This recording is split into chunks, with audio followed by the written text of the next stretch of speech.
el anfitrión le permitirá ingresar.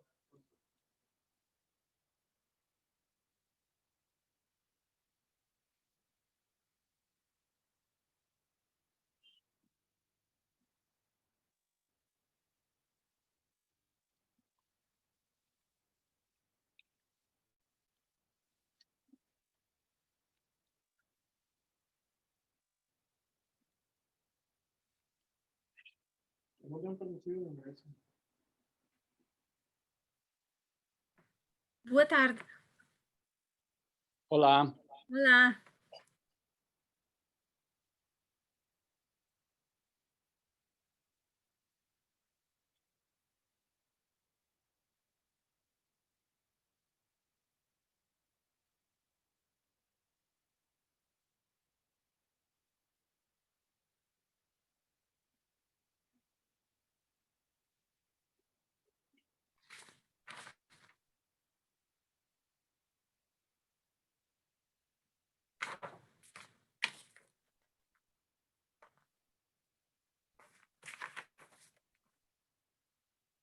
Es que sí te veo, Ramón. No me han permitido.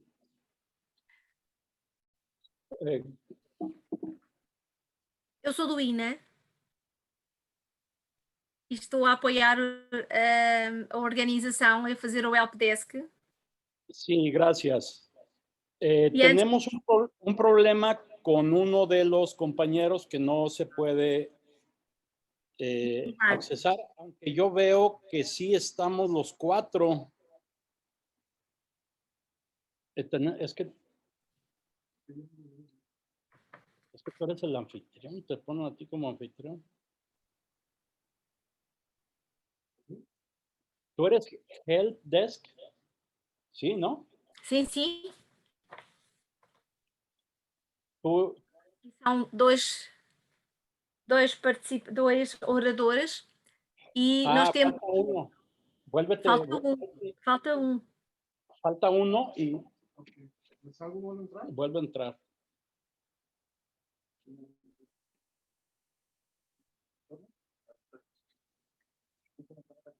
¿Sí?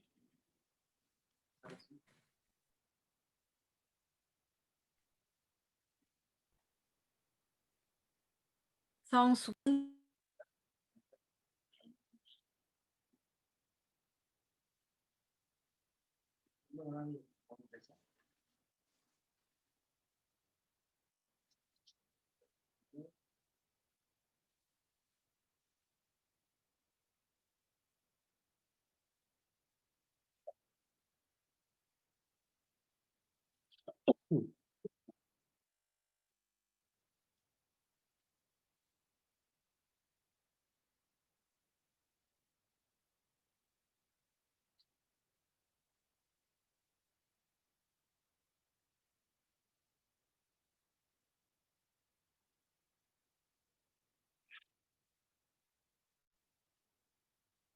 No me da el acceso con el.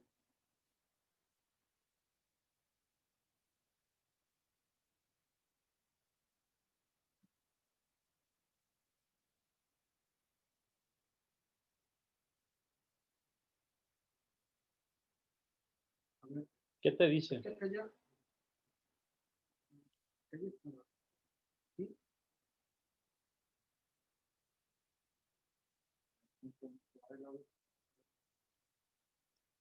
Ya estaba hasta la cámara, se me. A ver, video.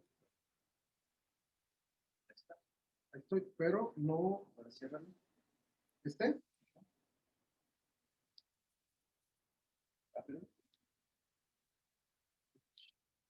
Es que ¿cómo estás inscrito? Celina y él. Sí.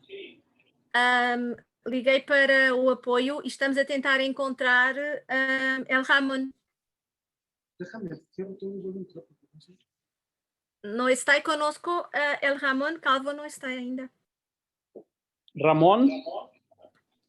Nos falta Ramón Calvo. Ramón. Tiene problemas de comunicación, pero ya lo está resolviendo el técnico. Sim, estamos a tentar encontrar e identificar o acesso do Ramón. ¿Tú lo puedes invitar desde allá con el correo? ¿O no? Mira, voy a volver a entrar. Celinda. Plan 20. Aqui no bate-papo. Me da, le pongo la clave y todo y me da el acceso al video, pero nada más. No, A ver, permíteme.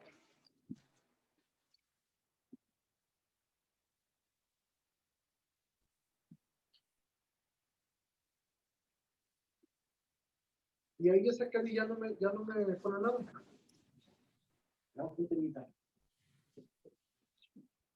Nos,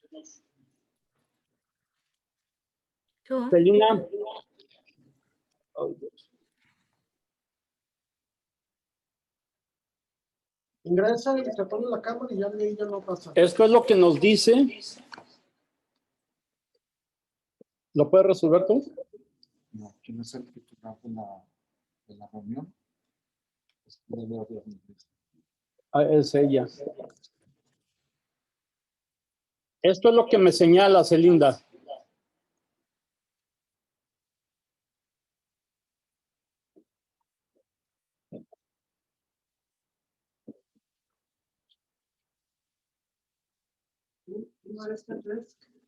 ¿Mande? Hola, yo soy el helpdesk. ¿Cuál es el nombre de la persona que tiene que entrar? Ramón Monroy. Monroy Porque- Calvo. Porque aquí tengo una persona que está esperando. El nombre es AJ Andrea del No. Real. No, no es esa persona. No es ella. Es que por eso Es no. una participante. Pues es lo que pensé. Faltaría Ramón Monroy Calvo. ¿Dónde?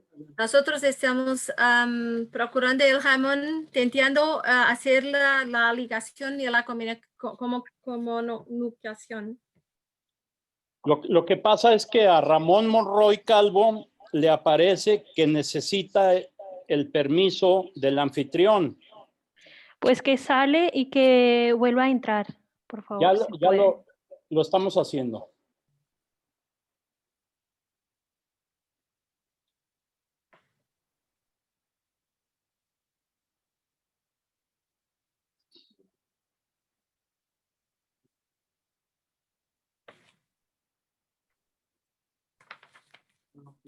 Alfonso, Sí, enquanto estamos esperando, poderíamos avanzar un poquito para hablando acerca de la preparación de la sesión y cómo hace el coordinador. sí, claro. Adelante. El coordinador del panel hace la abertura de la sesión dando las buenas-vindas. Hace la presentación de los oradores de la sesión, controla el tiempo de la sesión y decide sobre cuestiones de los participantes a través del chat, direccionando las cuestiones para todos los oradores que están en la sesión. Muy bien. Y solamente los oradores tienen audio y vídeo para comunicar. Todos los participantes no van a tener audio y vídeo, están apenas participando y escuchando la sesión. No tiene vídeo. Ok. Oye, Celinda, Nosotros- me sí. dice Ramón Calvo que ya está listo, pero que no le dan el permiso de ingreso. Ya está. Estamos completos.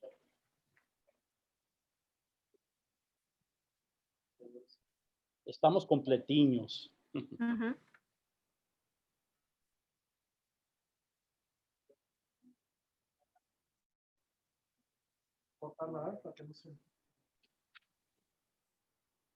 Ina irá mantenerse aquí en el helpdesk. ¿Alguna duda? Tenemos el bate-papo para trocarnos mensajes entre nosotros para poder ayudarte. Ujú. Por la luz. Sí, A través del chat. iremos siguiendo toda la sesión y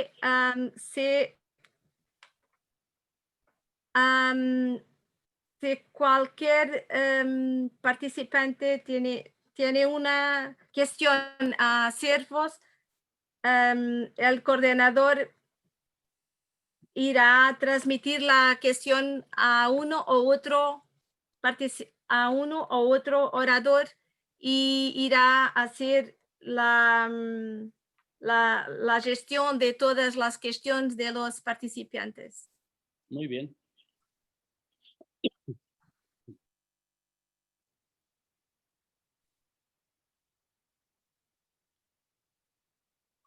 Pues nosotros estamos listos a la hora que ustedes nos indiquen.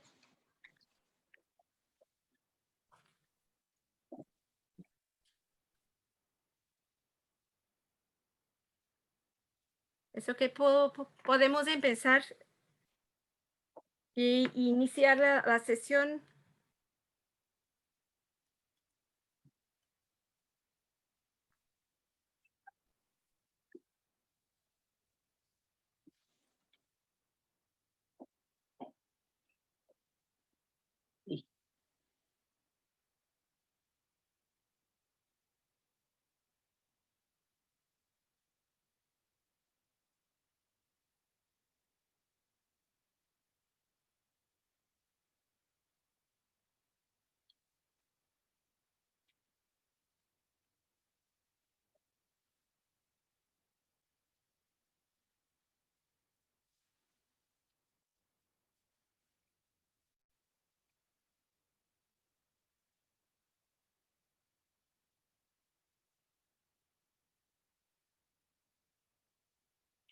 ¿Ya viste mi fondo de pantalla?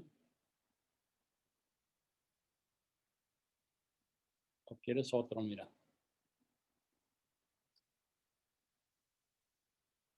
Está bien.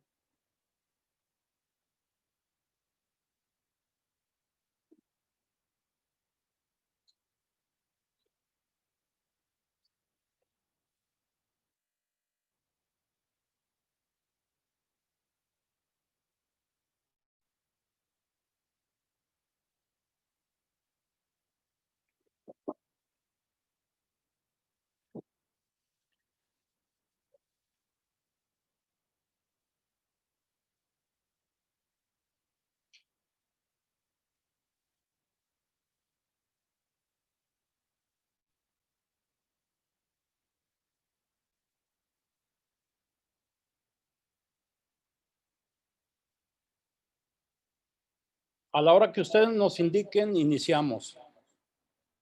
Bájale a tu, porque se vicia. Ya puede empezar. ¿Ya? Ok.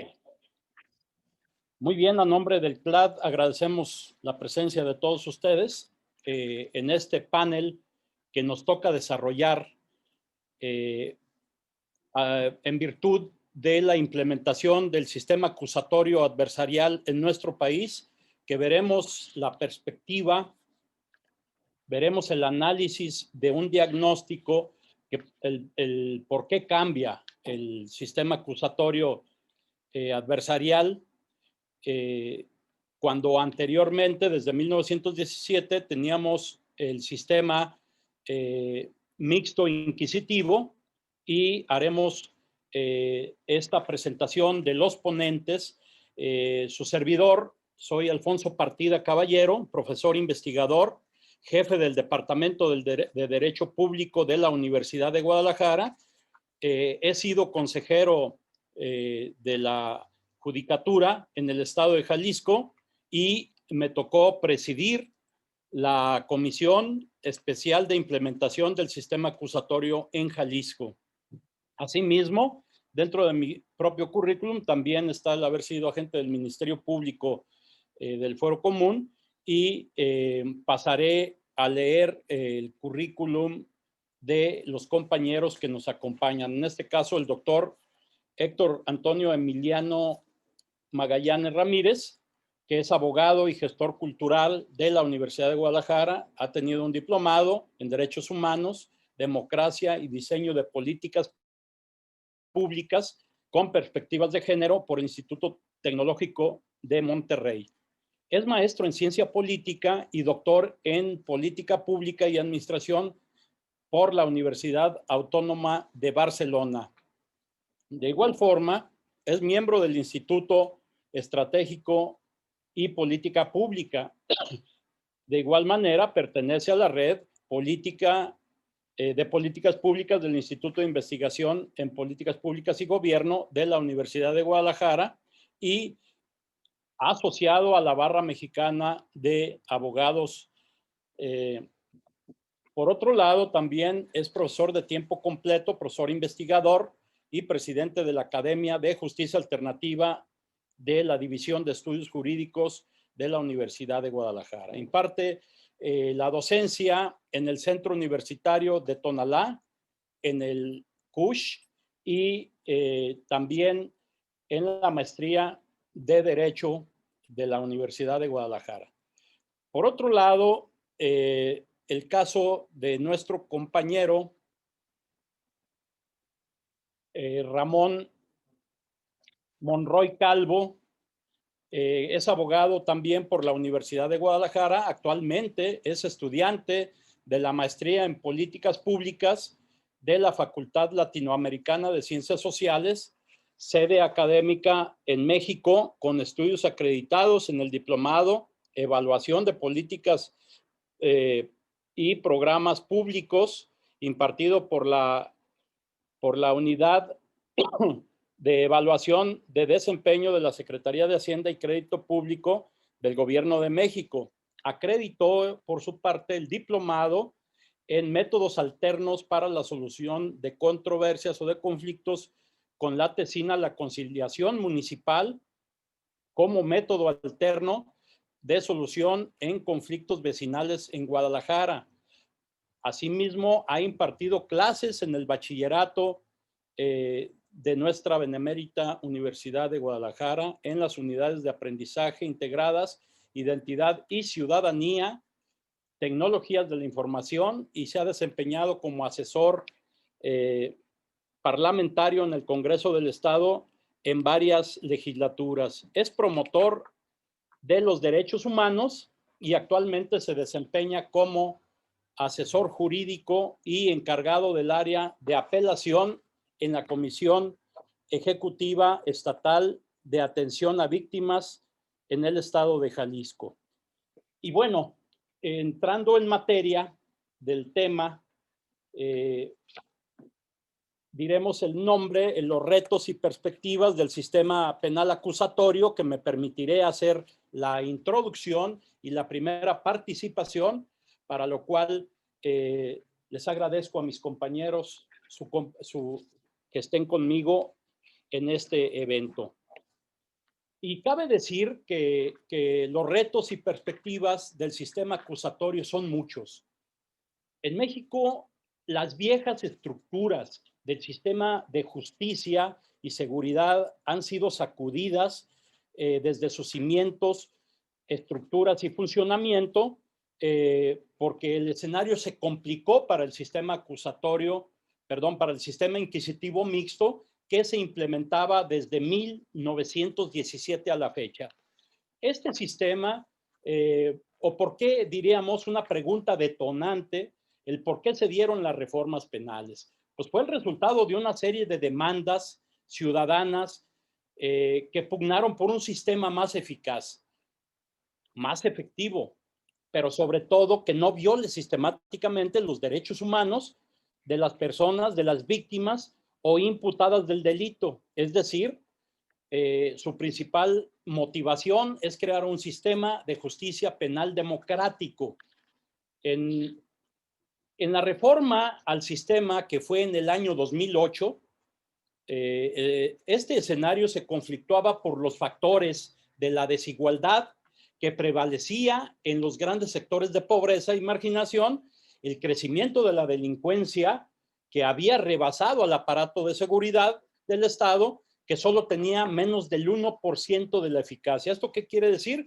Que solamente era castigado 1 de cada 100 delitos que se cometían. La percepción del sistema inquisitivo me refiero al que se aplicaba de 2017 hasta 2008, como modelo de justicia se colapsó y se agotó, hizo que diversos países de América Latina analizaran la conveniencia de adoptar una nueva forma de culminación del proceso penal, o lo que nosotros llamamos del proceso penal, sobre la base de la tutela de derechos de la persona y del entendimiento del delito como un síntoma de un conflicto social que era necesario reparar. Sus puntos más importantes era que se subió al nivel constitucional, no solamente en los códigos, en los cuales el artículo 20 constitucional nos señala de los principios o los objetivos fundamentales era el esclarecimiento de los hechos en primer término, que el culpable no quede impune, la protección de las víctimas y sobre todo el punto neurálgico que era la reparación del daño. Esos eran los puntos que nosotros veíamos y que se subieron al nivel constitucional.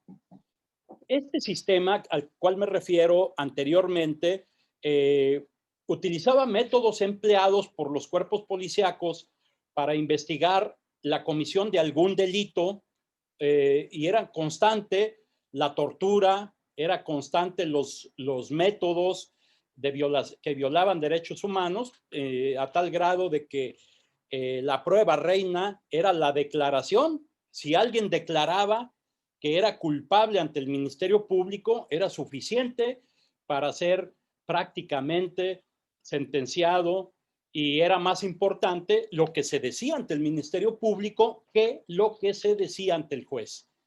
Y prácticamente el Ministerio Público, el fiscal, presentaba pruebas, o sea, ni siquiera expectativas de prueba, eran pruebas. Y si ya entregaban pruebas, pues ya para qué teníamos que presentar la defensa si ya con las pruebas era suficiente, y ese era el ir y venir constantemente, ¿no? La violación de derechos humanos, lo dijimos, era una de las constantes, y con este motivo se llenaron las cárceles de inocentes.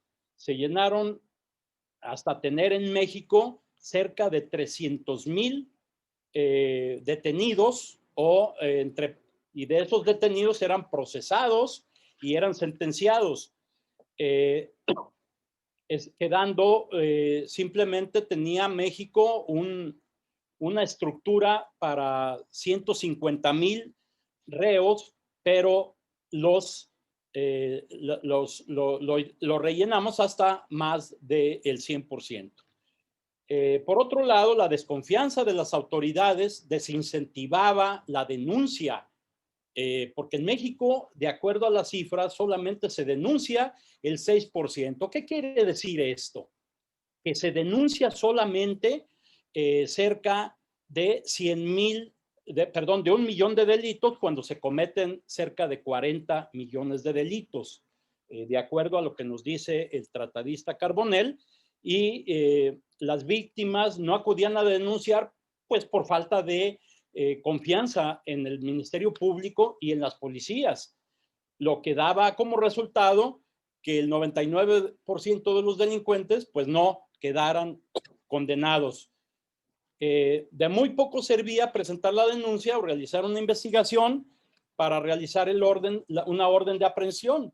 Simplemente más de 1,5 millones de órdenes de aprehensión quedaron en desuso en el 2008 con la entrada en vigor del sistema inquisitivo mixto. Otro de los grandes problemas del proceso penal inquisitivo mixto era la falta de asistencia de un abogado mientras el indiciado estaba privado de la libertad. La Constitución decía que podía ser el defensor cualquier persona de confianza, independientemente que fuera abogado, amigo, compadre, hermano, incluso a veces hasta los propios padres servían como abogados sin tener conocimiento de este caso, ¿no? Es importante también señalar que la mayoría de los sentenciados cometieron delitos contra la propiedad, esto es, delitos de robo. En concreto, de poca cuantía, menos de $100. Y otro sector de sentenciados era los vendedores de pequeñas cantidades de droga que eran detenidos con sustancias tasadas en $16, $5, etcétera. Aquí es importante señalar que las cárceles terminaron siendo procesadores de delincuentes novatos o de poca monta, pero dejaban ir a los expertos, a los grandes capos del narcotráfico y a las pandillas organizadas de la comisión de delitos, como era el robo de bancos, era el secuestro, que se dieron toda una serie de historietas bastante preocupantes porque eran grandes secuestradores.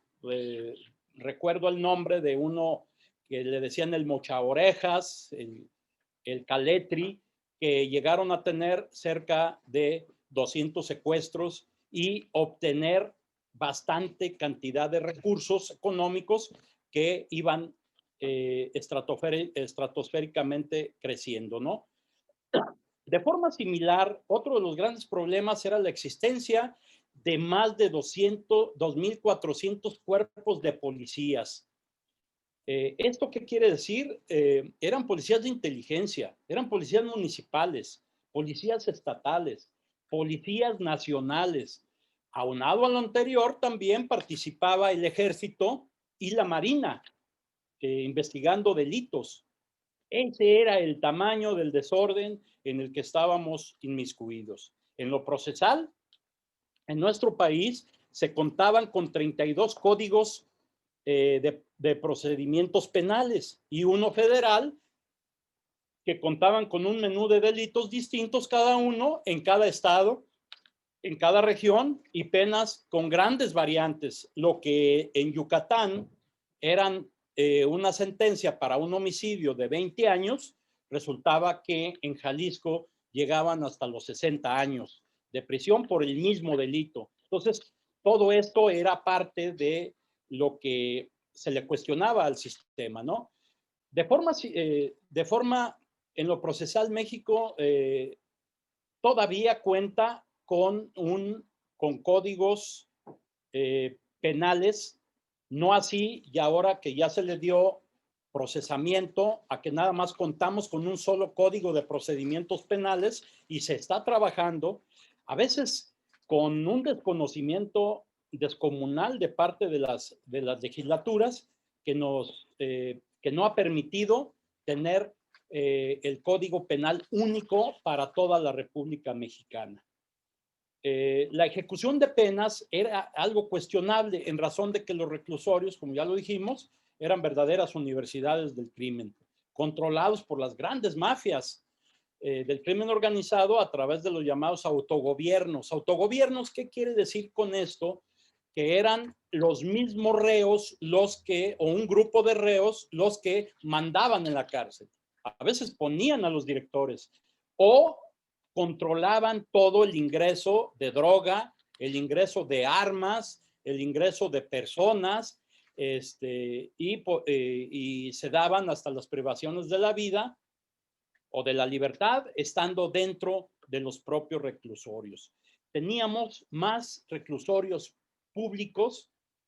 más reclusorios que universidades públicas. Estamos hablando cerca de 450 reclusorios a todo lo largo y ancho de la República Mexicana, cuando en el caso de las universidades públicas no pasaban de 300.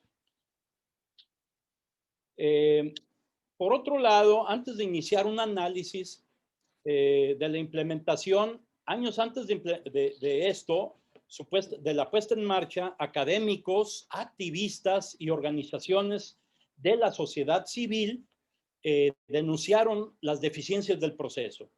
Todos los elementos aquí, incluyendo a las universidades, colegios de profesionistas, de abogados, empresarios, investigadores, se dieron a la tarea de hacer todos estos señalamientos de los focos rojos y que de no atenderse pondrían en riesgo una adecuada operación del sistema correspondiente, ¿no? Y entonces, haciendo un análisis y apoyándonos en lo que César Beccaria afirmaba, que los altos índices de impunidad son la principal motivación para volver a delinquir. Entonces, todos estos principios se tomaron en cuenta para estructurar una nueva forma de procesar el crimen en nuestro país.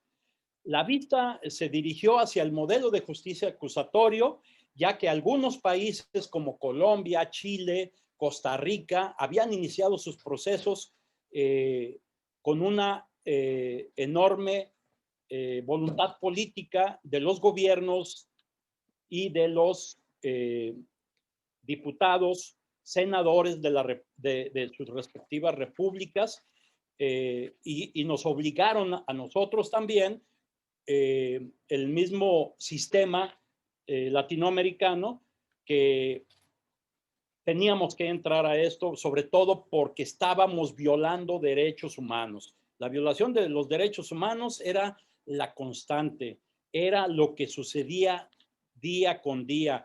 El Ministerio Público no sabía investigar, no sabía presentar la carga de la prueba. La acusación eran acusaciones muy denigrantes, porque no se acompañaban de pruebas, pero aún así los jueces, incluso la Suprema Corte de Justicia de la Nación, justificaba toda esta barbarie en materia de justicia penal, cuando lo que se debe de haber es más transparencia. Y esto fue todo un reto en México, porque se decía que un sistema garantista no era la realidad de los mexicanos, que estábamos acostumbrados a que simple y sencillamente hiciéramos un señalamiento para que el juez pudiera en su momento juzgar con la simple o el simple hecho de que por tortura había señalado que él era el culpable. Y aquí los mismos jueces, cuando se hacía esta imputación al propio juez para decir, oiga, es que a nosotros, a mí en lo particular, yo tuve que aceptar porque me estaban golpeando, porque me pusieron una bolsa de plástico en la cara y porque me ponían toques en los testículos y me ponían chile en el agua mineral, agua gasificada, y me la estaban introduciendo en la nariz. Por eso tuve que decir, un poco analizando lo que decía Kafka, yo les hubiera aceptado cualquier cosa a mis torturadores con tal de que me dejaran de golpear. Entonces, esta era la realidad. No existía presunción de inocencia, más bien era la presunción de culpabilidad, y este punto fue de los puntos más señalados, que trajo como consecuencia posteriormente la reforma a la propia Constitución en materia de derechos humanos en el 2011, con el caso Radilla y otros casos que también se presentaron en México, que obligaron a un cambio constitucional. Esto fue ya en el 2011, y este sistema garantista, bueno, que nos pedía ser más transparentes, que nos podía hacer, nos exigía el perfeccionamiento del proceso penal, la verificación de las pruebas, y justamente se tuvo que trabajar en esto. Vamos a marchas forzadas. No quiere decir que ya nosotros en este periodo de aplicación estamos del otro lado, sino que tenemos graves problemas, porque sigue manteniéndose un esquema político, sobre todo de algunos estados, que nos marcan, desgraciadamente, que ese sistema no sirve cuando ellos son los que lo aplicaron. Y esto trae como consecuencia que sigan haciendo algunas fiscalías, algunas policías, la misma circunstancia. Uno de los puntos debatibles de la implementación fue que el sistema acusatorio no se instauró para bajar los índices de criminalidad. No los hemos bajado, se siguen disparando, pero porque los ejecutivos, tanto federal como estatal, siguen aplicando métodos que no nos dan la respuesta que requiere nuestra sociedad. También aquí tenemos que decir que la policía es sin duda uno de los eslabones más importantes para que este sistema acusatorio funcione y opere, pero nos quedamos en la capacitación. Uno de los puntos neurálgicos es que requerimos ya no la capacitación, sino la profesionalización de los cuerpos policiales, porque ahora ya los pusimos a investigar. En México los policías no investigaban, sino lo hacía el Ministerio Público. Ahora ya es un hecho que hay una triada, decimos, de tres operadores, que es el Ministerio Público, es la policía y los peritos. El Instituto de Ciencia Forense o los institutos de ciencias forenses son los que hacen la investigación de manera conjunta, porque ahora el requerimiento es que sean simple y sencillamente investigaciones científicas y que sean pruebas que se puedan justamente comprobar. O sea, esto es pruebas que sean pruebas. La Procuración de Justicia en nuestro país es uno de los asignaturas pendientes. No sabemos para qué sirve el Ministerio Público. Las fiscalías se siguen designando desde el Ejecutivo, cuando deberían de ser fiscalías independientes, porque en México, desgraciadamente, el crimen organizado no se puede entender sin la vinculación que tienen con los delincuentes organizados. En la actualidad tenemos una presencia en el 85% de los municipios y en el 100% de los estados con presencia del crimen organizado, lo que también marca o ha marcado el camino que se ha seguido en el sistema acusatorio en México.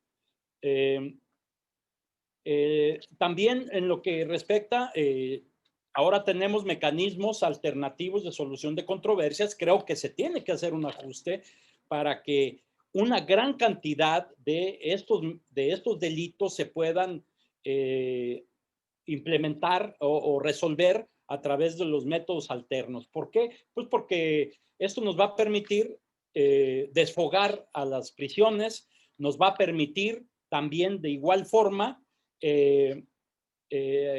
desfogar el trabajo del Poder Judicial para que no todo se vaya hasta sentencia.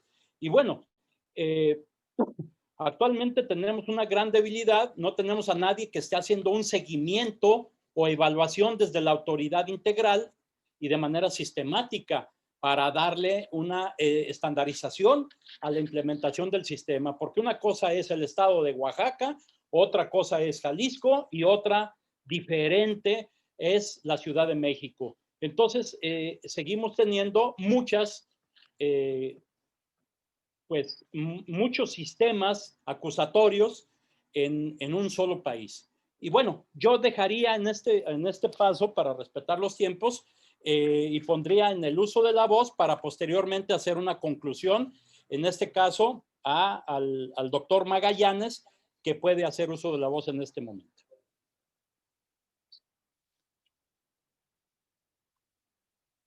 Muchísimas gracias a nuestro coordinador del panel, el doctor.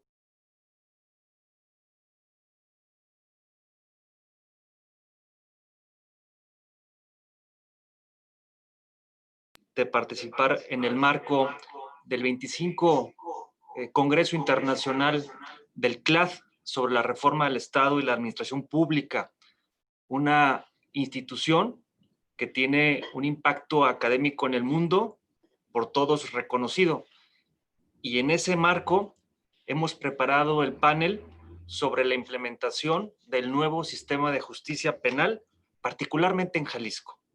Y para ello, una vez que nuestro coordinador dio un marco importante de cómo se va a desarrollar este panel, quisiera proponer lo siguiente. Voy a profundizar un poco sobre el contexto de la justicia alternativa en el marco del sistema acusatorio que se implementó hace algunos años en nuestro país. Y para ello, debo de destacar que la reforma de Seguridad y Justicia del año 2008 es sin duda una política pública de Estado mexicano que nos permitió recuperar de origen una expectativa muy importante en torno a diversas reformas constitucionales que ya están desde el año 2008 en nuestra Carta Magna. Reformas que venían a cumplir compromisos internacionales de los que México no podía seguir eludiendo esa responsabilidad para armonizar y transformar desde el origen y crear en ese contexto un nuevo sistema de justicia en nuestro país. Sistema de justicia penal que, como ya se mencionó, inició en el año 2008 y el Congreso mexicano estableció 8 años para su implementación, desde el año 2008 hasta el año 2016. Y en ese contexto se establecieron 5 ejes rectores para la implementación de esta política pública de Estado que tendría que armonizar, homogenizar, igualar las capacidades en todo nuestro país. Recordemos que México es un país con una heterogeneidad cultural única en el mundo, con una diversidad que lo hace distintivo en el concierto internacional de las Naciones Unidas. Sin embargo, en materia de administración, procuración e impartición de justicia, uno de los objetivos principales era generar condiciones de mayor equidad e igualdad de acceso a la justicia para la población en nuestro país. Número importante también es destacar la experiencia internacional de la cual nuestro país se vio inmerso para poder tropicalizar esta reforma constitucional para darle paso a una nueva visión de cómo construir este anhelo de justicia. Y en ese sentido se establecieron 5 ejes rectores desde la perspectiva de una política pública. El eje de la infraestructura, la normatividad, el modelo de gestión integral, la capacitación y la difusión. Voy a hacer un breve análisis de cada uno de los ejes, entendiendo que esta reforma constitucional que crea un nuevo sistema de justicia viene acompañada de características y principios constitucionales que la hacen distintiva del modelo inquisitivo, escrito, corruptor y vulnerador sistemático de derechos humanos. Es decir, el sistema acusatorio adversarial, lo que estamos hoy en día consolidando en nuestro país, es un sistema garantista de los derechos humanos que procura salvaguardar el debido proceso, que tiene una perspectiva de presunción de inocencia, que tiene incorporados principios constitucionales como la publicidad, la inmediación, la concentración, continuación y contradicción, pero que además incorpora en ese contexto los distintos mecanismos alternos de solución de controversias. En ese sentido, estos 5 ejes rectores, parto por el primero, que fue la infraestructura. Nuestro país inició con un proceso de creación, de armonización y de construcción de distintas salas de control y oralidad prácticamente en todo el país y en las entidades federativas, particularmente en Jalisco. El Consejo de la Judicatura estableció al menos 12 distritos judiciales, estableciendo de manera estratégica la creación de estos centros de oralidad para la operación de la reforma penal desde las distintas regiones. La región de la costa norte en Puerto Vallarta, la costa sur en Autlán de Navarro, la región de los valles en Tequila, en Ameca, la región del sur del estado en Ciudad Guzmán, en la región de los Altos Sur en Tepatitlán, Altos Norte, Lagos de Moreno, en Cihuatlán, Chapala y en la zona metropolitana de Guadalajara. En torno a esta visión de la creación de distritos judiciales, se estableció el primer eje rector de la implementación de esta política pública que tiene que ver con la infraestructura. Pero también se debió prever en esta perspectiva la incorporación de otras instituciones operadoras. Recordemos que 3 premisas fundamentales para el buen desarrollo del sistema es la coordinación, la comunicación y sobre todo la construcción de confianza entre las distintas instituciones operadoras, tanto el Supremo Tribunal, el Consejo de la Judicatura, la Fiscalía del Estado, el Instituto Jalisciense de Ciencias Forenses, la Comisión Ejecutiva de Atención a Víctimas, el Instituto de Justicia Alternativa y también, naturalmente, darles espacio a aquellos litigantes que vendrían a representar desde la perspectiva privada a los imputados o víctimas de algún delito. Y en ese sentido, poco a poco se fueron construyendo las salas de control y oralidad, certificando prestadores del servicio, acreditando centros de mediación para garantizar el acceso a la justicia a través de esta nueva visión del Estado mexicano. La normatividad también fue un eje fundamental, el armonizar las leyes generales, nacionales, con las leyes locales de cada entidad federativa. Recordemos que nuestro país, en esa característica particular de su heterogeneidad cultural e histórica, establecía algunas realidades. En algunos estados de nuestro país era mucho más penoso o mucho más agravante el robarse un ganado que quitarle la vida a otra persona. En algunos estados, por ejemplo, no estaba el tipo penal del feminicidio, que es un delito muy grave, que lastima a la comunidad, que trastorna a la población. Y entonces, uno de los principales objetivos de esta armonización nacional en torno al Código Nacional de Procedimientos Penales, y como ya se dijo por el coordinador, el pendiente Código Nacional Único establecía estas perspectivas para igualar condiciones de tipos penales en cada una de las entidades federativas. Pero fue complicado, también por la particularidad política, la composición de las distintas espacios de decisión del aspecto legal, me refiero particularmente a los congresos de los estados, de las distintas entidades, el no haber una hegemonía única de un partido político, que hubiera esta heterogeneidad de perspectivas, fue todo un desafío para establecer una visión de Estado que se pudiera también traducir en la aprobación y armonización de las distintas normatividades y leyes generales con las locales para garantizar una buena implementación del nuevo sistema de justicia.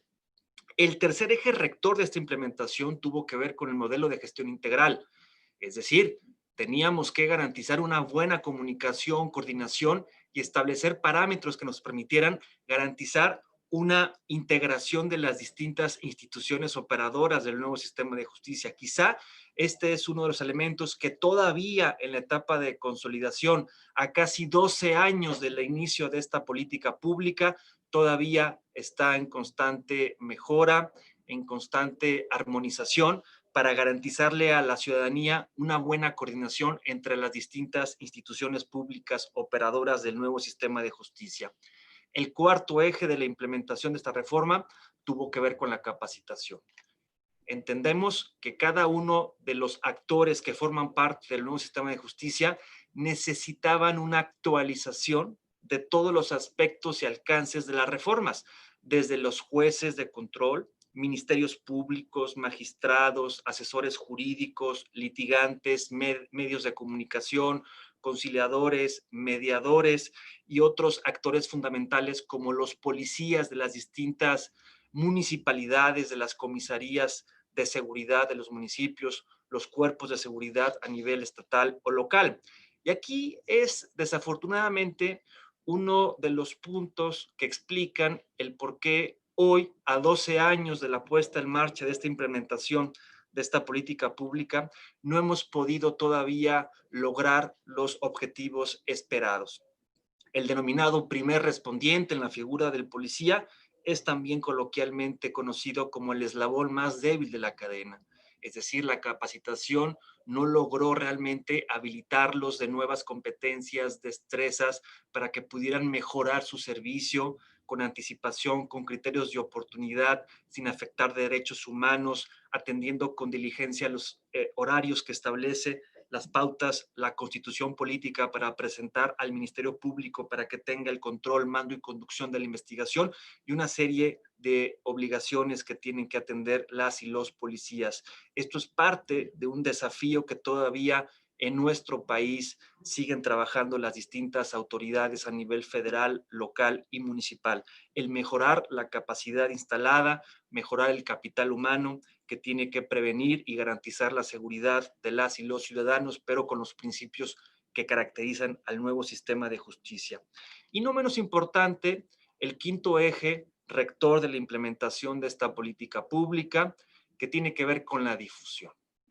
Es decir, el Estado mexicano tendría que haber garantizado la más amplia difusión de las posibilidades, características y bondades del nuevo sistema de justicia para que el conjunto de la población pudiera tener esta posibilidad que implica esta transformación de paradigmas educativos, culturales, procedimentales e institucionales que representa el nuevo sistema de justicia en nuestro país.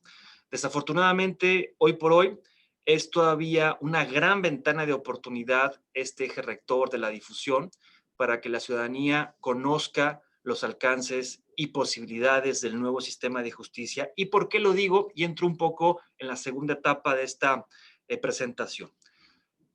Tres de las principales características del nuevo sistema de justicia tienen que ver con los derechos humanos, las víctimas y la incorporación a rango constitucional de los distintos mecanismos alternos de solución de controversias.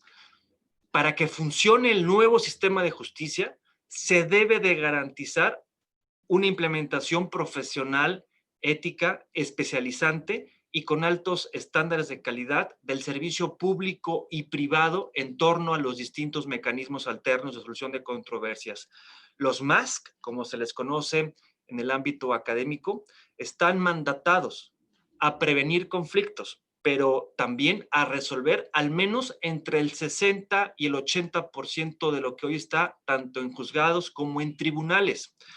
De no lograr estos indicadores, como la experiencia internacional y las buenas prácticas de otras entidades federativas de nuestro país han registrado, el sistema acusatorio está mandatado al fracaso, a colapsar.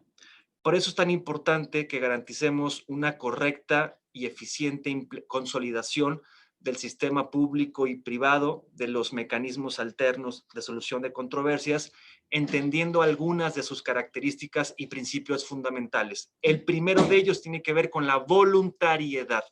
Es decir, si la población en nuestro país no tiene la disposición de aceptar una invitación amistosa, voluntaria, pacífica, que realiza una persona con la cual tiene una diferencia, una controversia, no podrá funcionar el sistema de mecanismos alternativos. Por eso es tan importante la perspectiva educativa, cultural, transformar usos y costumbres para que podamos realmente garantizar que la población pueda participar. No menos importante es que la ciudadanía sepa que los mecanismos alternativos los y las empoderan. Es a través de la participación de los ciudadanos los que van a tener la oportunidad, con el acompañamiento de un tercero neutral e imparcial, generar opciones de solución que podrán ser equivalentes a una sentencia ejecutoriada. Es decir, lo que tarda en promedio 36 meses un juez en primera instancia en emitir una sentencia desvinculada de la realidad, que no reconoce anhelos, expectativas o intereses, esto se puede transformar a través de la participación de los ciudadanos en torno a los mecanismos alternativos. Y en un segundo elemento, y no menos importante, es el combate a la corrupción. Es decir, cuando dos ciudadanos se reúnen, además de tener el control de la solución a su diferencia, disminuyen de manera significativa intereses secundarios o ajenos que pueden afectar al desarrollo de la solución a la controversia. Y esta es una característica muy importante. Tercera, finalmente los mecanismos alternativos se vinculan a la realidad social que vive nuestro país. En muchas ocasiones son cuestiones multiculturales, multifactoriales, de usos, costumbres o ideologías, las que no permiten que los acuerdos que se celebren entre las partes en controversia se cumplimenten en la realidad. Esto es parte también de uno de los objetivos fundamentales de los mecanismos alternativos. Por eso la participación de otros perfiles profesionales como trabajadores sociales, psicólogos, para trabajar las emociones, las expectativas que han sido lastimadas por cada uno de los conflictos que viven las personas. Y esto sin duda es un elemento que nos permite restablecer la convivencia de las personas en contextos laborales, empresariales, familiares, comunitarios, pero también es una oportunidad para poder crecer como personas, incentivando la responsabilidad y los compromisos que se han generado en los mecanismos alternativos. Y no menos importante es realmente cimentar un camino para construir un México en paz, que es finalmente, así lo estableció el diario de debates de la iniciativa de ley de la reforma constitucional del año 2008, la principal expectativa de esta incorporación del nuevo sistema de justicia en nuestro país, que México realmente comience a transitar a un modelo en el cual formemos parte las y los ciudadanos, las autoridades y todos los actores que operan el sistema para que realmente podamos construir un país en paz, un Jalisco en paz. Y esa es quizá una de las principales expectativas que todavía a 12 años del inicio de la implementación del nuevo sistema de justicia en nuestro país, es todavía una agenda pendiente para las autoridades federales, locales y municipales. Terminaría con la siguiente reflexión. En el año 2008, una generación entera, niñas y niños tenían 6 años, estaban en nivel primaria en su formación básica. Esta generación hoy, después de 12 años, tiene 18 años. Ya tienen la ciudadanía de acuerdo a las leyes de nuestro país. Perdimos una generación entera en establecer nuevas dinámicas de formación, incentivar la cultura de la escucha, del diálogo, de la responsabilidad, recuperar valores universales fundamentales como el respeto, la honestidad, la solidaridad o fraternidad. Por lo tanto, creo, ya para concluir esta etapa, que me parece que las autoridades en nuestro país deberían tomar cartas en el asunto, en realizar una reforma educativa que tenga una vinculación realmente a formar un nuevo perfil de ciudadanía, generar una nueva generación que realmente a través del diálogo, de la escucha colaborativa y respetuosa, podamos realmente construir un México en paz. Muchas gracias. Agradecemos la participación del doctor Magallanes y dejo en el uso de la voz a nuestro compañero Ramón Monroy Calvo, que disertará sobre un tema de una figura, de un operador que se suma al sistema acusatorio adversarial que anteriormente no existía y que es la importancia del asesor jurídico dentro del proceso acusatorio adversarial. Entonces, para este efecto, le pido a nuestro ponente, Ramón Monroy Calvo, que haga uso de la voz.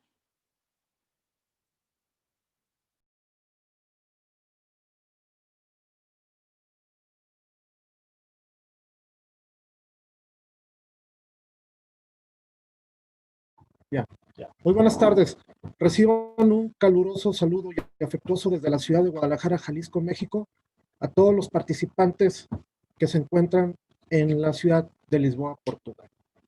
Es muy importante este 25 Congreso Internacional del Centro Latinoamericano de Administración para el Desarrollo.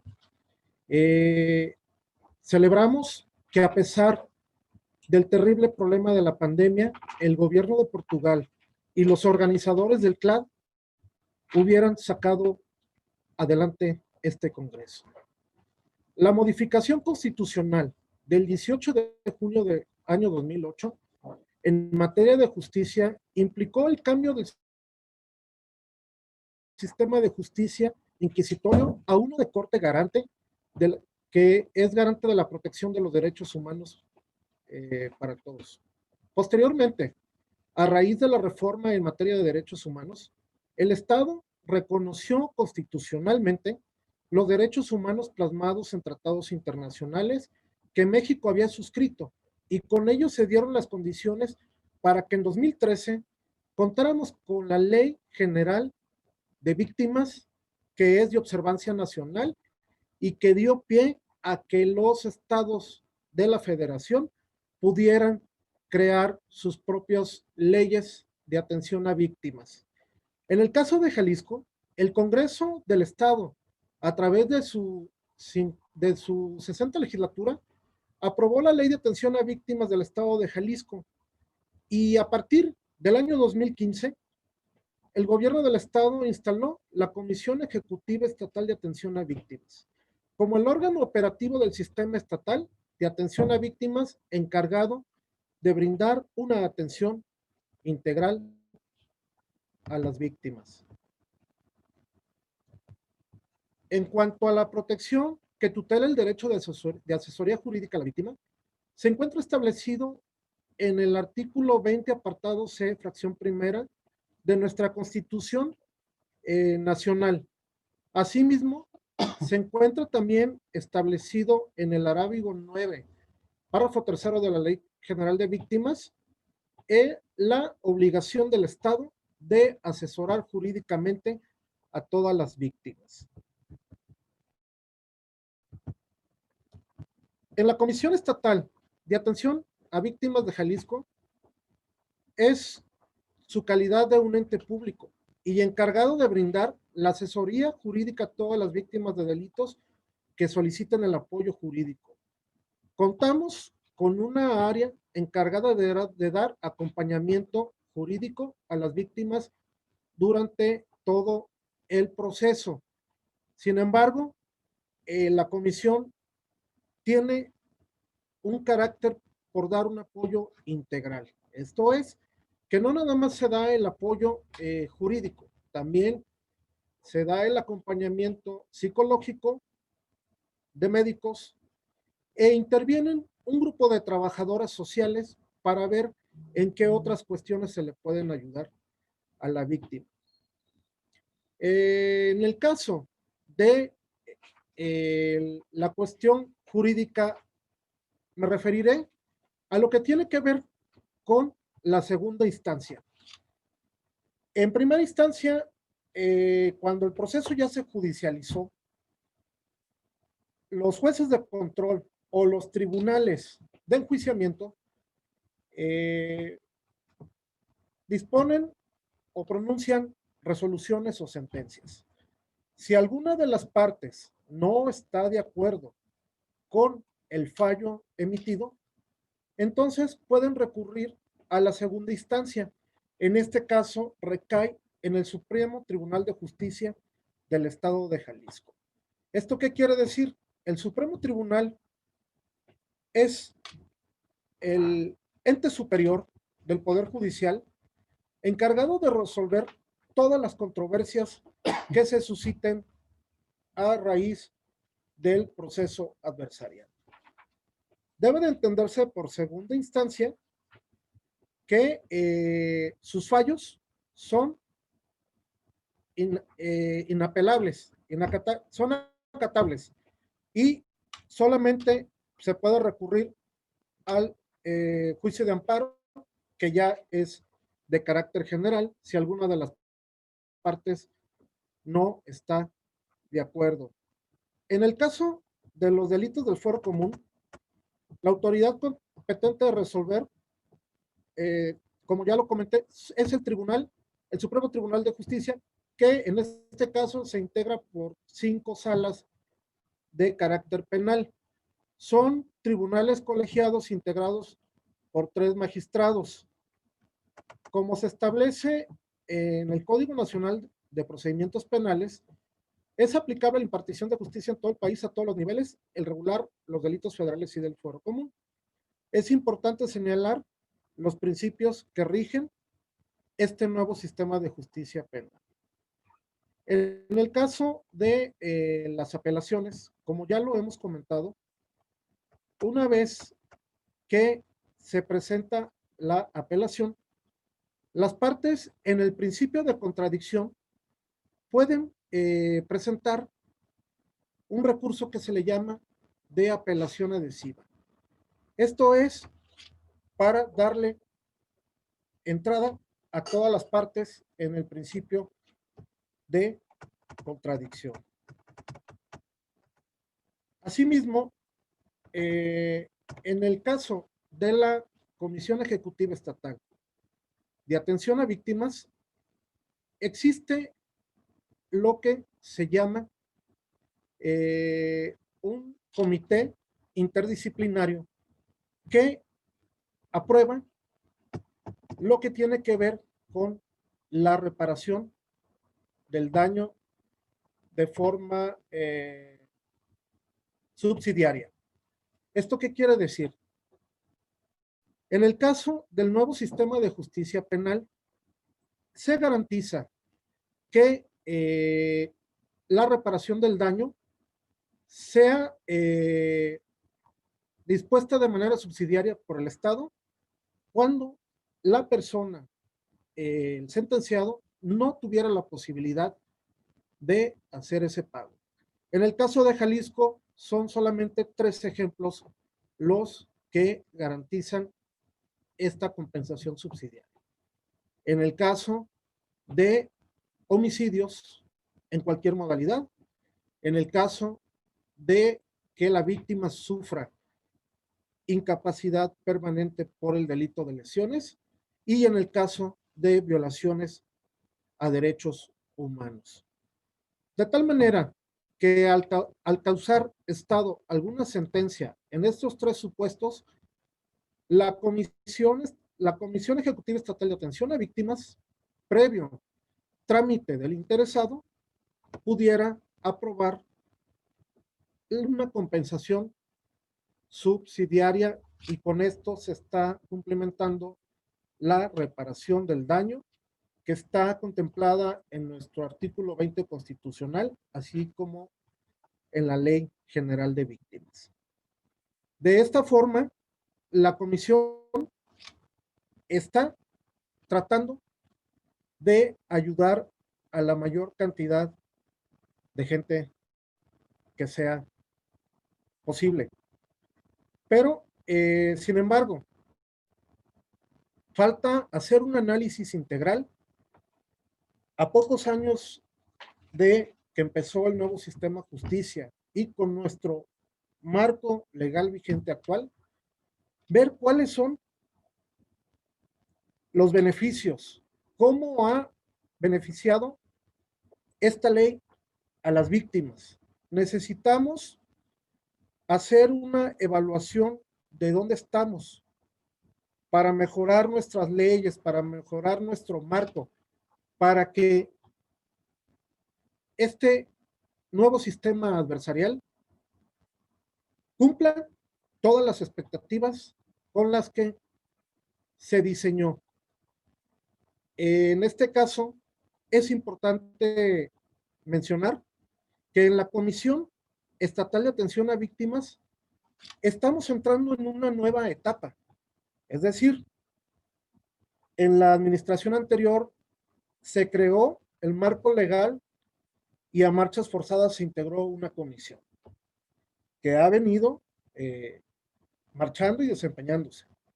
Sin embargo, ha llegado el momento de hacer una evaluación objetiva. Tenemos que hacer el uso de la técnica de la política. ¿Esto qué quiere decir? Tenemos que evaluar cuál es el desempeño de la comisión. Tenemos que aplicar una evaluación adecuada y en base a los resultados determinar nuevas políticas públicas para lograr los objetivos que están señalados en nuestra normatividad. Sabemos que es algo complejo, pero sin embargo, no es imposible de alcanzar. Los asesores jurídicos que estamos trabajando en la comisión lo hacemos con mucha entereza. Es el trabajo muy intenso y a veces ocupamos todo nuestro tiempo por ayudar a las personas. Ese es nuestro fin como abogados. Y desde esta trinchera, yo me congratulo por participar en esta comisión. Esta nueva administración, por conducto del gobernador del estado, ha presentado ya una propuesta de modificación a la ley de atención a víctimas del estado. ¿Cuál es la finalidad? mejorar las condiciones para poder ayudar a todas las víctimas de delito. Y estamos en espera de que el Congreso del Estado nos dé luz verde para poder echar adelante esa nueva ley. Por último, me referiré a un pequeño estudio cuantitativo que hicimos y que en el futuro nos va a poder servir para saber dónde estamos parados. Aplicamos un pequeño estudio de opinión a 40 personas que solicitaron la asesoría jurídica en apelación en el sistema adversarial. ¿Cuál era la intención? Conocer si esas personas tenían el conocimiento de la compensación subsidiaria por parte del Estado que me refería anteriormente. Y los resultados arrojan que tan solo el 35% de esas personas conocen de la compensación subsidiaria a la que tienen derecho. Esto es, el 65% no conocen ese beneficio que la ley les otorga. Me quedo con esto por su atención. Muchas gracias. Le agradecemos al al maestro Ramón, que nos haya disertado sobre este tema importante, que son una figura que ahora se encuentra implícito en el sistema acusatorio y que ha dado bastantes resultados, sobre todo por las deficiencias del Ministerio Público que tenemos en México, en muchas ocasiones por corrupción, por desconocimiento o simple y sencillamente a capricho de esta figura que ha sido uno de los graves problemas que no nos ha permitido el crecimiento en toda la extensión de la palabra. Queremos hacer un cierre cada uno de una cantidad de tiempo importante de 5 minutos. Para tal efecto le pido al doctor Magallanes que utilice este tiempo para hacer el cierre correspondiente.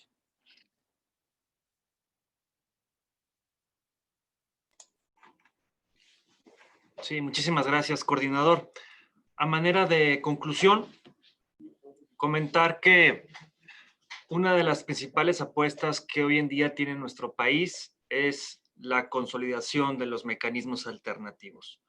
Hace algunas semanas, en el Senado de la República se presentó una ley general de mecanismos alternativos de solución de controversias que vienen también a cumplimentar no solamente la materia penal que ya se había legislado desde el año 2014, sino que también esta presentación de iniciativa de ley general habla o procura desarrollar los distintos aspectos como el ámbito escolar, el ámbito comunitario, el ámbito civil, mercantil, familiar y otras materias significativas para que también podamos en nuestro país prevenir y solucionar conflictos de manera colaborativa, cívica, respetuosa, consagrando el diálogo y la construcción de acuerdos.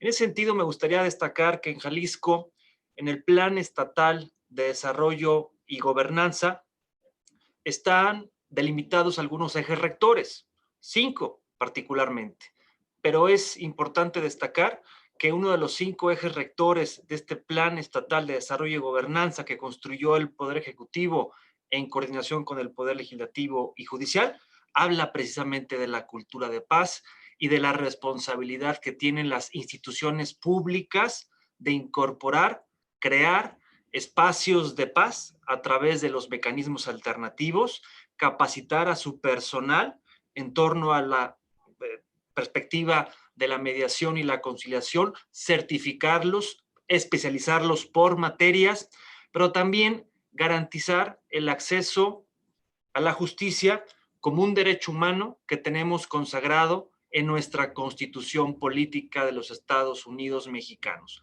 En ese sentido, también hay distintas políticas públicas que se tienen que analizar y finalmente tienen que ser una realidad. Por ejemplo, el servicio profesional de carrera en el Poder Judicial, con el propósito no solamente de garantizar una perspectiva de género, sino que también quienes van a acompañar a los ciudadanos a través del mecanismo alternativo o quienes van a revisar estos acuerdos para elevarlos a sentencia ejecutoriada, equivalente a una sentencia o resolución que pudiera emitir un juez o una magistrada, tengan también criterios de excelencia, de capacidad, con un perfil naturalmente que conozca y domine el amplio abanico de la convencionalidad, del marco constitucional, pero sobre todo que tenga un amplio dominio de las distintas técnicas o herramientas que están al servicio de los ciudadanos y que a través de su participación libre, pacífica y voluntaria se podrán generar acuerdos que nos permitan tener realmente una expectativa de mejorar la atmósfera cotidiana en la familia, en el ámbito empresarial, en el ámbito de la dinámica de interacción entre las instituciones públicas y de la ciudadanía, en el ámbito escolar o en cualquier otro contexto. Por ejemplo, en nuestro país estamos en un proceso que está iniciando en materia electoral. El próximo año, 2021, vamos a celebrar elecciones en nuestro país y es también una ventana de oportunidad el que podamos desarrollar, capacitar, delimitar el perfil del mediador y conciliador en ámbitos electorales, como una buena práctica que tienen que incorporar los distintos partidos políticos, tanto nacionales como locales, los organismos árbitros que acompañan el proceso electoral, tanto a nivel local como a nivel nacional, para garantizar que los procesos internos y constitucionales realmente vayan en un contexto democrático de participación ciudadana, libres de violencia, de conflictos, pero si estos se presentan a través de la figura del mecanismo alternativo y con la participación de un tercero neutral, imparcial, que garantice equidad, igualdad, un marco de transparencia, de objetividad de los conflictos, en ese contexto podamos cimentar la expectativa de generación de soluciones que garanticen una armonía y una fraternidad. Me parece que nuestro país, y particularmente Jalisco, tiene un gran desafío y más por el contexto actual que estamos viviendo en el mundo de la pandemia sanitaria del COVID-19. Las dinámicas de convivencia, de interacción entre unos y otros han transformado la realidad que conocíamos hasta antes de la presentación del COVID-19. Y esto es parte también de la incorporación de las tecnologías de la información y comunicación, de la innovación y gobernanza judicial. Y en ese marco de ideas es fundamental que podamos implementar una política pública en torno a la cultura de paz a través de un eje articulador que pueda concatenar toda la política pública, que puedan incorporar las instituciones públicas y que finalmente se ponga al servicio de la ciudadanía para construir un México en paz.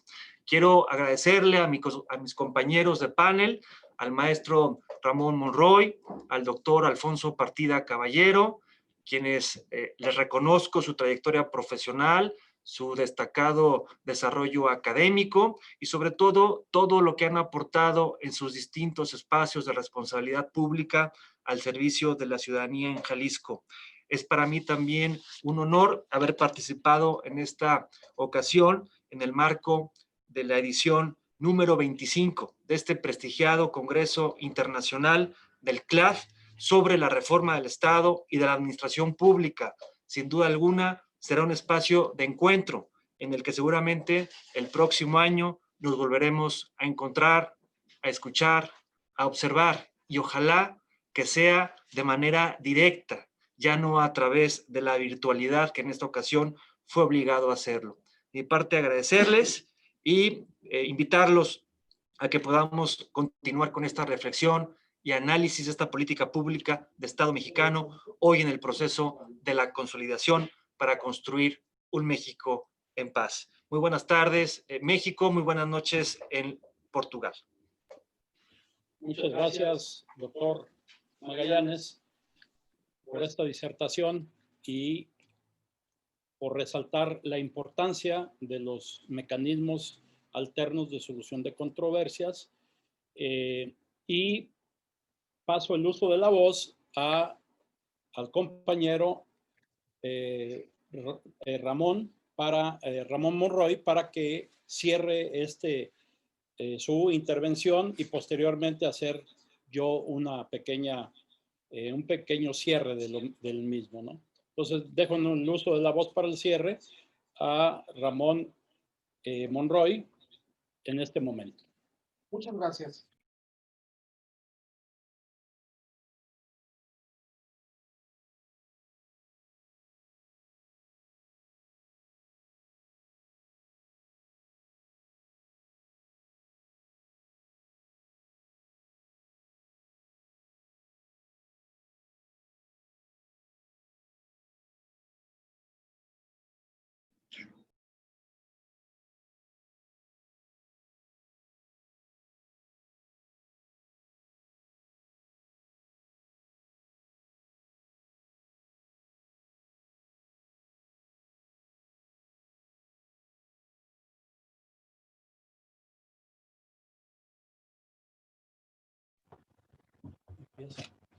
Muchas gracias. Es muy adecuada la intervención del doctor Alfonso Partida porque nos enmarcó el antecedente de por qué por qué debimos haber transitado de un sistema inquisitorio escrito a uno de corte oral y adversarial. La injusticia era lo que imperaba en el sistema anterior. Muchísima corrupción, los entes de gobierno, el poder judicial, los cuerpos de seguridad, todo era un verdadero relajo. Ahora, con este nuevo sistema, se está garantizando que la técnica en su máxima expresión sea la que garantice que las pruebas decidan si alguien es inocente o culpable. Por otro lado, la intervención del doctor Emiliano Magallanes es muy importante también. No se puede entender este nuevo sistema de corte adversarial sin la intervención de los métodos alternos. Esto ayuda en gran parte porque de esta forma, uno, sale más barato el sistema penitenciario. Ese dinero se puede utilizar en otras cuestiones para ayudar a la población. Y, por supuesto, que ayuda a la cultura de la paz, como lo dice el doctor Magallanes.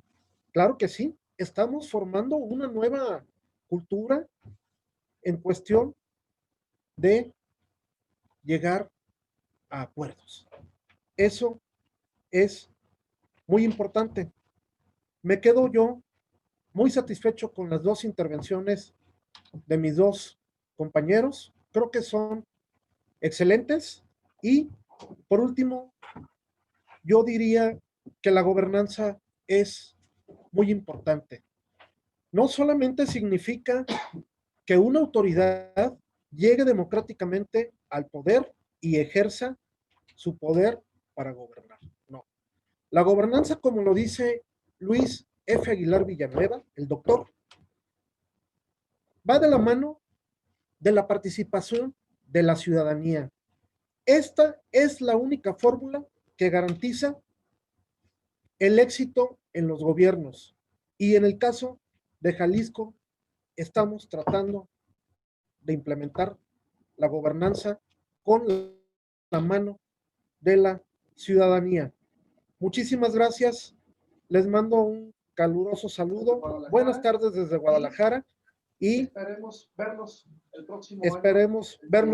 el próximo año en Colombia.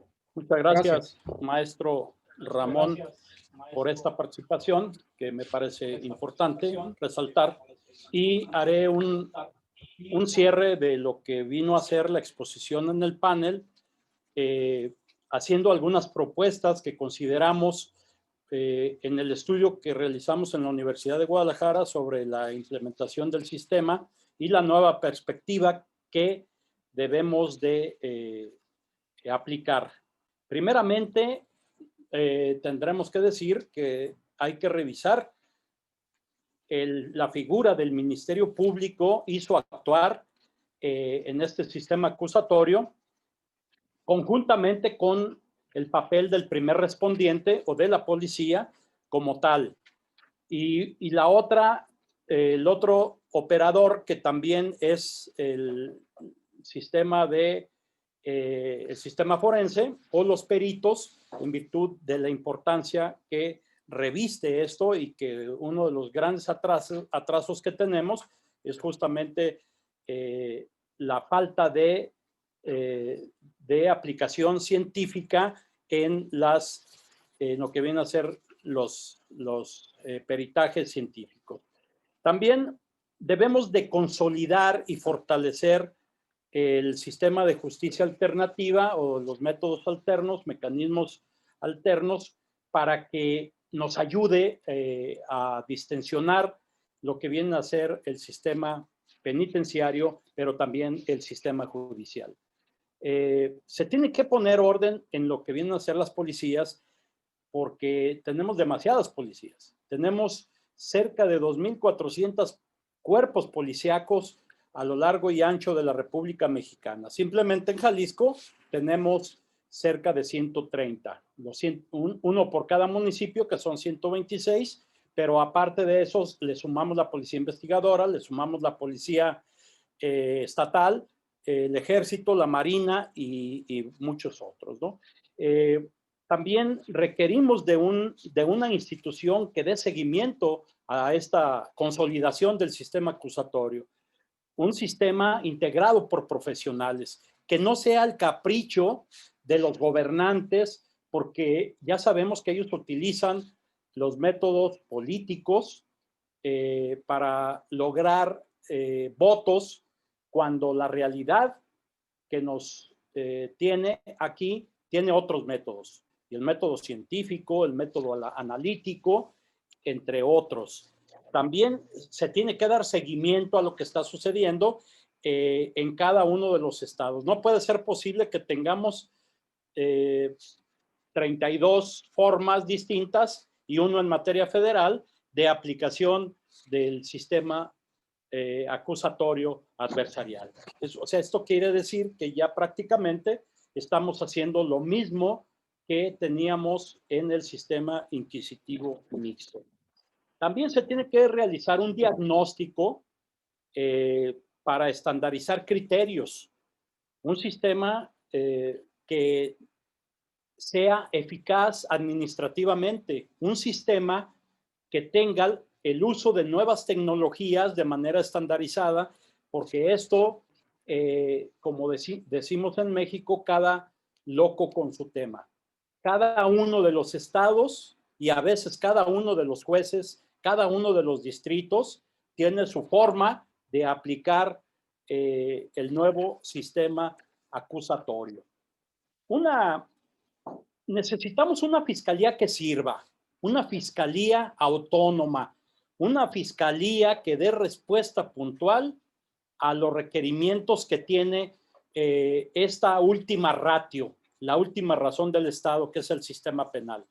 Se tiene que atacar también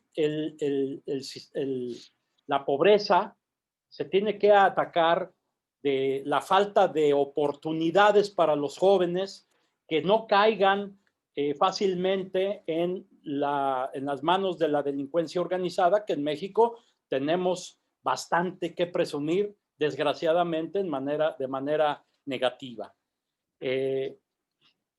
Requerimos también estadísticas reales. Debemos de saber que las estadísticas son para tomar decisiones.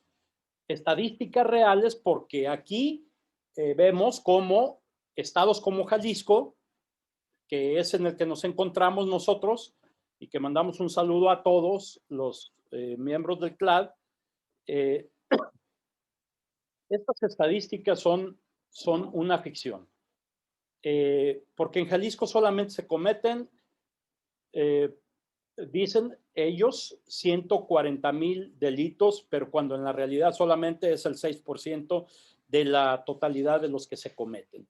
Entonces, esto no nos ha permitido tomar decisiones concretas en presupuesto, en personal, en estructura, etcétera. También debemos de estandarizar a nivel nacional los delitos a través de un código único que nos permita una realidad nacional. Ya lo decía el doctor Emiliano, México es un crisol de culturas, ¿no? No es lo mismo el sur que el norte o el este que el poniente. Entonces, todo esto debemos de hacer un análisis para la consolidación del mismo. Debemos de detener el populismo punitivo que se ha dado mucho de descalificación. Un gobierno, cuando no funcionan sus policías, cuando no funciona el Ministerio Público, pues simple y sencillamente le echan la culpa al sistema garantista o le echan la culpa al sistema acusatorio adversarial, lo que me parece lúdico y me parece ilógico. Cuando son ellos, es el Estado quien estructuró el mismo sistema acusatorio. Y nosotros lo tomamos los especialistas como una forma de autodescalificarse, pero simple y sencillamente en este populismo punitivo, como la gente no lo entiende, que fue una de las partes que nos hizo falta, entrar en esta situación de informar plenamente a los ciudadanos, ¿no? También se requiere establecer una política criminal y articulada de lo que se requiere, de cómo vamos a atacar la corrupción, de cómo vamos a atacar al crimen organizado y de cómo vamos a bajar los índices delictivos. Por último, debemos de pugnar por la independencia de los jueces. Aquí en Jalisco, por ejemplo, se utiliza esa política de nombrar cuates de los partidos políticos como jueces. Y esto nos ha dado de verdad una gran decepción de los requerimientos que deben sustentarse socialmente. Un punto importante es la profesionalización y el apoyo de las ciencias forenses en Jalisco. Esto no se imaginan, tenemos cerca de 1,500 cuerpos de personas que han sido asesinadas en